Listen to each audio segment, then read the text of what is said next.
Hello guys. तो भाई एक बार आना शिव जी ने ब्रह्मा जी का पांचवां सिर काट दिया। रीज़न ये था कि एक बार ब्रह्मा जी की बेटी ब्रह्मा जी से मिलने आई और ब्रह्मा जी के सामने खड़ी होकर बातें कर रही थी, तो ब्रह्मा जी की नीयत थोड़ी ख़राब हो गई। वो उसके प्रति आसक्त हो गए। ये बात उस बेटी को भी समझ में आ गई, तो वो हट के उनके सामने से दाईं तरफ चली गई। तो ब्रह्मा जी भी आसक्त इतने हो रखे थे और क्रिएटर तो थे ही, तो उन्होंने अपने दाईं तरफ भी एक सिर उगा लिया कि वो उस बेटी को देखते रहें।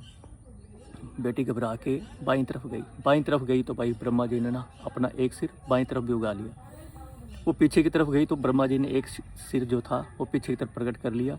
वो थोड़ी ऊपर उठी तो ब्रह्मा जी ने भाई एक सिर है ना ऊपर की तरफ भी उगा लिया। अब क्रिएटर है भाई, सब कुछ बनाते हैं तो कुछ भी बना सकते हैं। तो पुत्री तो घबरा गई भी, ये पिता आज क्या करना चाह रहे हैं। तो क्योंकि इतना सकते तो समझ तो उसको आ गया था, तो वो डर के पिता से दूर भागी। तो पिता भी उसके पीछे पीछे दौड़े, ब्रह्मा जी भी उसके पीछे दौड़े।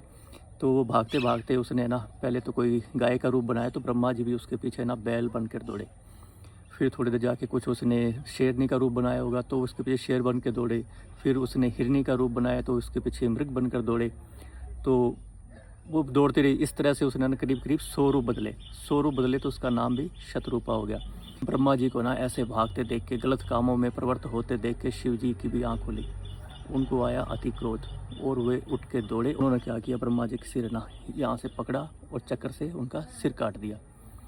फिर ब्रह्मा जी को होश आया, भाई ये क्या हुआ। होश तो आने था, क्योंकि ये कोई रीज़न था जिसकी वजह से ब्रह्मा जी ये सब काम कर रहे थे। और ये रीज़न क्या था ये मैं फिर किसी कहानी में आपको बताऊंगा। तो अब जैसे ही ब्रह्मा जी का सिर काटा ना शिव जी ने, वो सिर था वो उनके हाथ से चिपक गया। क्योंकि प्रकृति है ना, प्रकृति के विरुद्ध कोई भी काम होगा ना तो उसका फल भोगना ही पड़ेगा। ब्रह्मा जी ने कुछ किया गलत अनुचित तो उनका सिर कटा, और शिव जी ने ब्रह्मा का सिर काटा तो ये भी एक पाप हुआ। तो वो जो ब्रह्मा जी का सिर था ना वो उनके हाथ से चिपक गया। तो वो किसी भी तरीके से ना उतरे। कई सालों तक वो ऐसे घूमते रहे। वो मांस वगैरह था वो पिघल के नीचे गिरता रहा, लेकिन जो कपाल था ना वो साथ ही चिपका रहा। तो भाई एक बार ना घूमते घुमाते शिव जी पहुँचे धरती पे, और वो धरती पे एक जगह जैसे ही उतरे ना तो वो उनके हाथ पे जो कपाल चिपका हुआ था वो नीचे गिर गया। तो शिव जी ने सोचा ये तो कमाल की जगह। तो भाई वो जो जगह थी ना वो थी काशी। तो तभी से कहा जाता है कि काशी में अगर कोई आता ना भाई तो उसका कल्याण हो जाता है। तो इस तरह से काशी फेमस है। और ब्रह्मा जी अपनी पुत्री के प्रति क्यों आसक्त हुए, ये जो कहानियाँ ना ये भाई मैं आपको फिर कभी सुनाऊंगा कि क्या रीज़न था।